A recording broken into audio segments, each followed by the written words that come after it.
tribe, welcome back to another episode. It's your girl Michelle Jones, and today we are going to be diving into a new series on this channel all about the subject of demonology.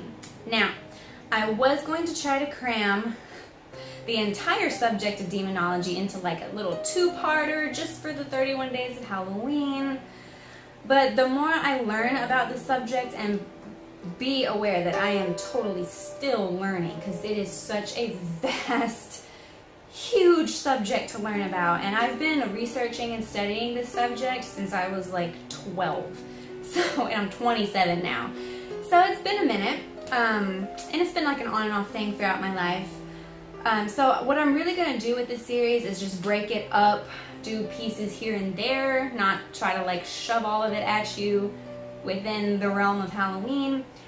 So we'll probably just do this part 1 before Halloween, and then we'll continue the series later on. So I apologize again if there's any background noise. Got my little heater. Actually, I don't even need this little heater going. It's hot as hell anyway. And of course I have my little chihuahua, my little chickadee is over there. So if you hear any whining, that's why. So before we dive into my notes, and I'm gonna discuss why exactly I have so many notes on this topic, I wanna give you guys a rundown of some of the books that I have studied, bought, and of course like just read tons of times over the past several years, as this topic has kind of become more and more a part of my everyday life. Now, before you completely turn away and are like, this chick is crazy, just keep in mind that at the beginning, I was a very rebellious teenager who thought that, hey, what's cooler and more rebellious than like messing with demons or something, and like getting into the occult and possibly like going the Satanist route. I didn't, mind you, but I thought about it. And after I, regained my sanity and realized what I was doing to my life, it became more of a calling and less of a sick obsession, if that makes any sense whatsoever. And we will talk, like, throughout this series, I will talk more about my personal experiences with this topic, with the negative entities that we're going to discuss. And I do have several friends and mentors, whatever you want to call them, helping me gain knowledge and advice about this topic so that I don't end up accidentally leading anyone astray.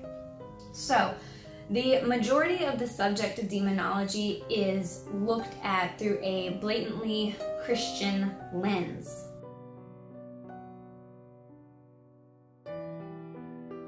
And because of that, a lot of my notes are also looking at demonology through a blatantly Christian lens. Like I said before, I am a Christian. I identify as Christian, even though some people probably don't think that I am.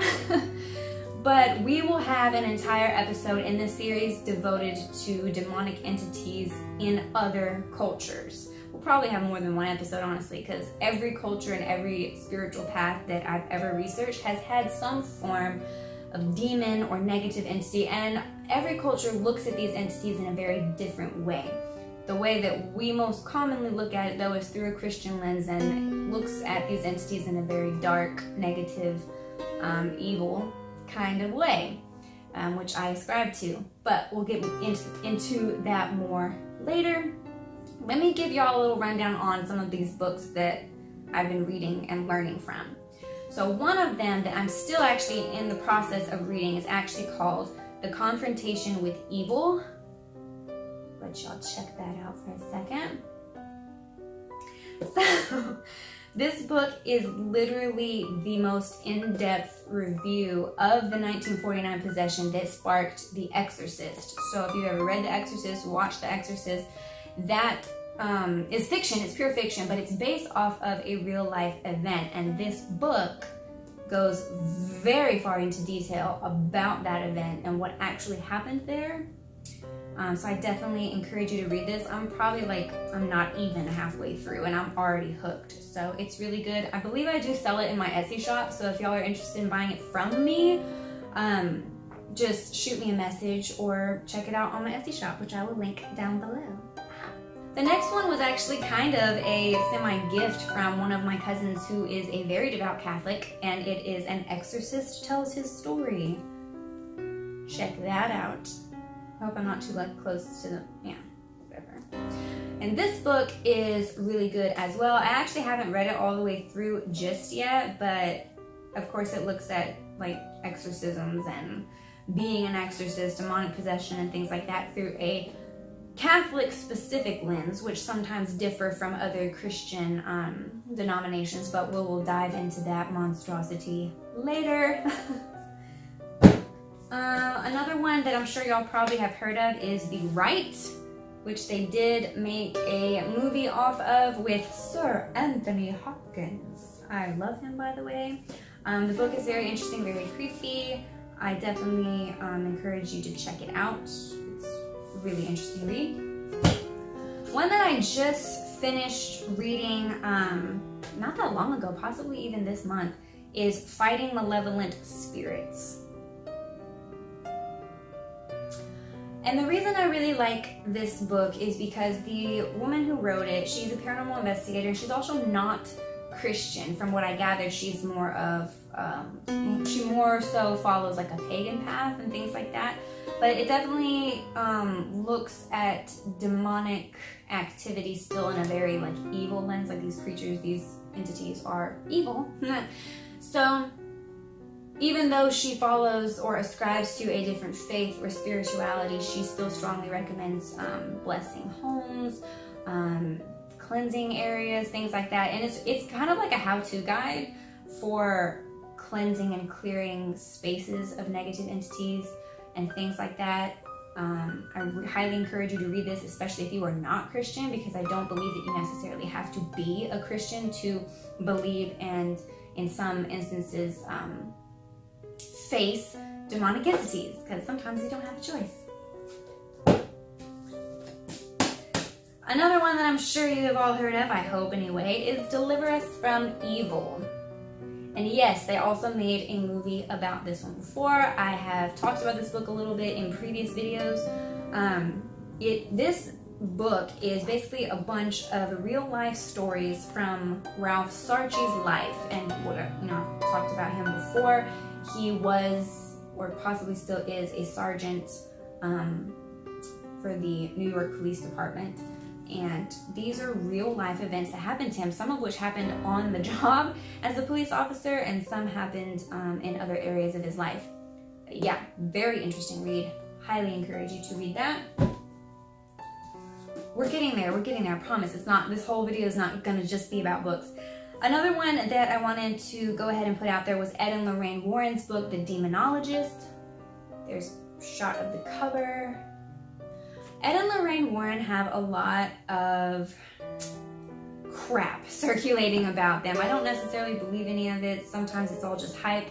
A lot of people think that they're like just these fakes, phonies, frauds, whatever. I tend to believe what they have to say.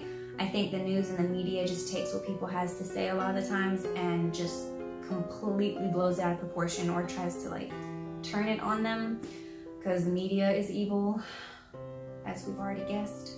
But this book is very, very interesting. I highly encourage you to read it, especially if you are a fan of any of Ed and Lorraine's other works at all. This is a very good read, and also definitely has some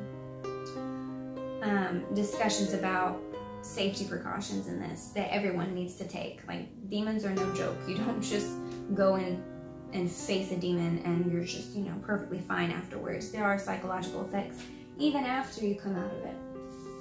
The next two are really a collection of stories of actual possessions from the actual holy men, bishops, priests, whatever, who dealt with them. The first one is called The Dark Sacrament. And the second one, which is probably the most famous book I have so far, is called Hostage to the Devil by Malachi Martin. You've probably heard of this book before. It's pretty hefty, it's pretty thick, but I've read this book like 2 or 3 times and it still just like chills me to the bones. This is what I talk about when this stuff right here is what I mean when I say that like real life is scarier than horror movies. Just read this book, it proves it. And the last one is one I'm currently reading.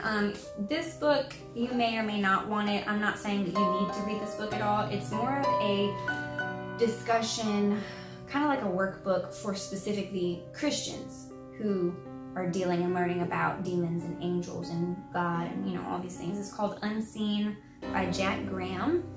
There are a lot of people that are not a fan of Jack Graham's work. I don't honestly know anything about the guy, so I'm not going to make any comments about him personally because I don't know him.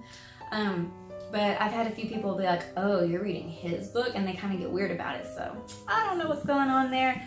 So far, I'm about halfway through. I enjoy the book. I enjoy the discussion questions, so check it out if you want to, but by no means you don't have to. So let's dive into my notes. So this lovely little, like what, 99-cent notebook is my Demonology notebook. Yeah, I don't know when I even first started this sucker, but yeah, it's an ongoing process for sure. A lot of my first notes throughout the next few episodes that I'm going to be doing, again, are from a Christian perspective, just because that's what I was raised in. That's the main kind of like lens that I've learned to view society and the world through. So if you are not Christian, I am by no means excluding you from these, but maybe I'm giving you another perspective to look at, maybe? Yeah, we'll go with that. So for today, since I've already spent a lot of time talking about books and resources you can read up on, and of course you can always just Google things, but beware with the internet, there's so much false information out there that you don't really know what you're getting into. So just be careful with what kind of websites you're looking at. And as we go through this series, I will give links to specific websites and pages that I think have a decent amount of real information about these entities. So let's go to this first page. Yes, my handwriting is horrible. The reason I definitely wanted to highlight on this first page was because at the very top of my first page in my notebook about demonology, it says Halloween, because I guess I started taking notes on this at Halloween. I don't know, but as a lot of us already know, Halloween is that time of year where supposedly spirit activity intensifies. The veil between our worlds are the thinnest. And in a lot of cultures, there's actually this tradition that the night before Halloween is called Devil's Night or Mischief Night or whatever you want to call it. So the night before Halloween and the night of Halloween have slowly become associated with evil, demonic entities, monsters, things like that. And you can't really say that it shouldn't be, just because like we've already talked about, if the veil literally is thinnest on Halloween night, then that should also mean that it's thinnest between our worlds and like the demonic world, because the demonic world and spiritual world, I don't know how all that works. I don't want to seem like I know what I'm talking about, because I don't think anyone truly knows what they're talking about when it comes to the spiritual world, because none of us have ever been there and come back. So it's all just speculation, and a lot of it is just theory. But I will be giving y'all a lot of my personal opinions on it. So yeah, because we're coming up on Halloween, it's a good idea to go ahead and start possibly researching this subject if you are interested in it at all. If you're not, it's totally okay. This is a very dark subject. I don't recommend becoming obsessed with it like I did, because it can affect you psychologically and emotionally and spiritually. So as you research this topic, just remember to take some time off of it too. Reconnect with your faith and your spirituality, and don't let your mental health kind of suffer, because whenever you spend a whole lot of time in like immersed in dark subjects, your mental health can definitely suffer. I know, I've been there multiple times. But anyway, because exorcism itself is primarily viewed through either Catholicism or Judaism, a lot of my notes are going to have something to do with those two specific religions. I know Catholicism is Christianity, but there are some very strong differences between Catholicism and Protestantism, and we will get into that a little bit more later. But there's one line from the book that I showed you before called Deliver Us from Evil that really spoke to me, and that one line is, "The devil likes to operate in the shadow of a church." And I've heard that line spoken by preachers before. I don't know if they got it from the book or whatever, but I've heard that line spoken so many times throughout my life, and I definitely believe it is true. The devil, demons, negative entities like to attack people who are personally going through a very strong period of faith. If you're already weak in your faith, they might still attack you. Like, I mean, I don't pretend to know what goes on in a demon's brain. How the hell am I ever supposed to know that? I am not one, so I'm not going to talk as if I know. But it just seems like that is very true. The devil, demons seem to operate a lot in the shadow of a church, and that can mean your own inner church, like your own inner spirituality. For me personally, it definitely does seem like every time I get a spiritual high, or I see a spiritual win, or I get some kind of positivity going in my life, that's when something negative hits. It's always like the day after. Shoot, it might be an hour after, but I might have had a really cathartic experience at church Sunday morning, be super on fire for God, and then get home and for whatever reason, things between me and my boyfriend pop off and we get in this huge fight or something like that. Or I might be having a great week, me and my boyfriend are great.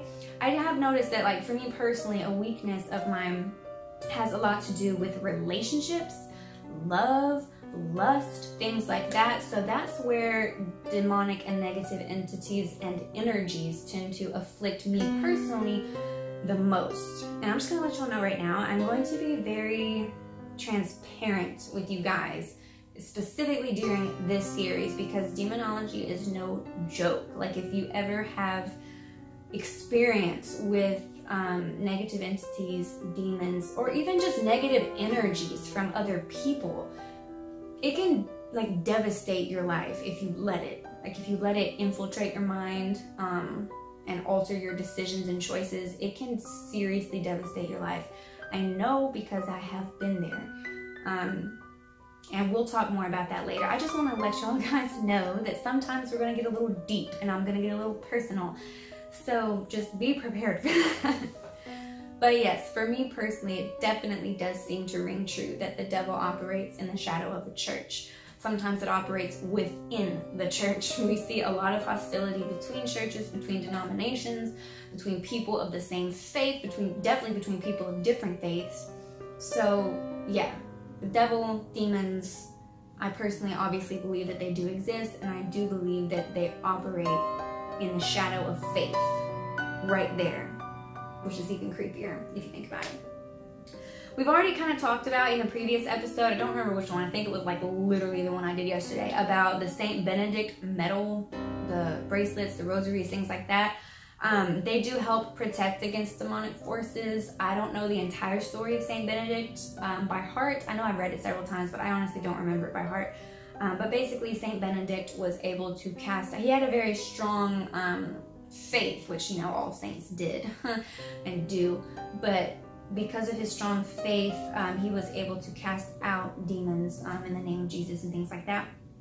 So, yeah. There's one part I want to say it was in the book of Deliver Us from Evil, which I talked about before, where I wrote down, I felt the need to write down, only a true devil or most powerful satanic force can manipulate or move sacred objects. And in the Catholic faith, a lot of exorcists who have been in on exorcisms and seen things like that will see that happen, where normally demonic forces cannot, like lower level demons don't really have the power to move things like holy water bottles or like sacred items that are in the room. But it does seem like the more powerful a demon is, the more likely it is able to, you know, lift rosaries off of people, break them, make them disappear. And we will get into the hierarchy of demons throughout this series. I'm not going to just like devote one episode and try to cram that all in y'all's heads, because hell, I am still learning. So I'm not trying to like force all that on y'all when I'm still learning. And if any of you have any discrepancies at all throughout this series with anything I'm talking about, or if you have any differences of opinion, definitely please comment down below with your opinions, with your resources where you found certain facts, things, different things like that.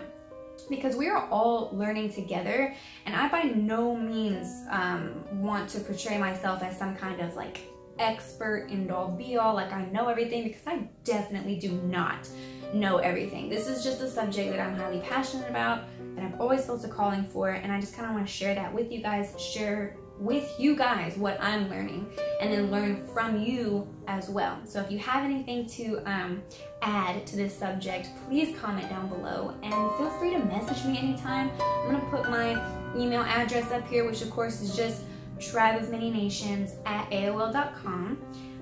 So if you have any information for me, definitely go ahead and send it. Or if you have anything that you want to ask me to look up or include in this series, go ahead and email me. I definitely will try my best to do that. Since I'm already running a little over at this point in time, I'm going to go ahead and end this video for right now, and we're going to pick it back up in, I don't know, a few days, maybe a week tops.